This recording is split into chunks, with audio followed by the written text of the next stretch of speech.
Hello guys, my name is Emanuel from E34 Expeditions and I'm currently traveling the world in this 37-year-old BMW. And after quitting my job last spring, I decided to embark on a big adventure. So Theodor, that's the name of my car, and I, we started traveling towards Central Asia, all the way to the Chinese border and back. And then upon arriving back home, I decided the trip has to go on. So the next goal was to drive to Dakar in Senegal, all the way down to South Africa. I think the most important thing here is I have this car for a long time. I bought Theodor in 2018, so I know the vehicle. I renovated him myself, I trust him. It's simple old technology, so it's something you can rely on also in extreme environments. Of course, he's not made for Africa, but I lifted him a bit, and I have to say it has been an amazing ride in this car. It's very comfortable. Yeah, so basically I drove down the western coast of the African continent, which is known to be one of the most tricky overlanding routes in the world. And if you drive down the western coast, you understand why, because you feel like you're on a full-time job at the same time.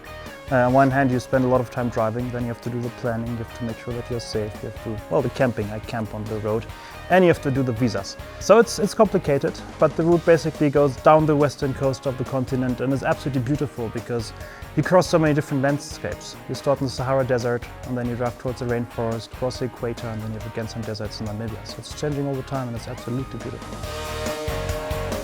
The car has been very good to me. For the first 55,000 kilometers, so all the way from Germany to the Chinese border, back to Europe and all the way to Namibia, basically nothing went wrong.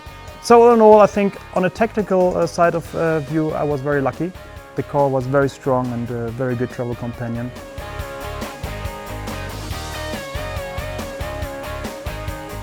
One of the highlights was definitely the deserts.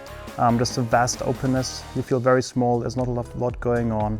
And then the contrast to that, the rainforest with the big trees, especially in Congo and Cameroon. And crossing the equator also feels special because you notice, my God, we managed it with this old 37-year-old BMW to actually switch into the southern hemisphere. So that is quite a special feeling.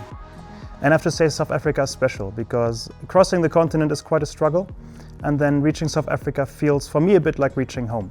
I think it's mainly the people. I met very many amazing people in South Africa. It's a lovely place. It's, I think, one of my favorite countries so far on the entire route.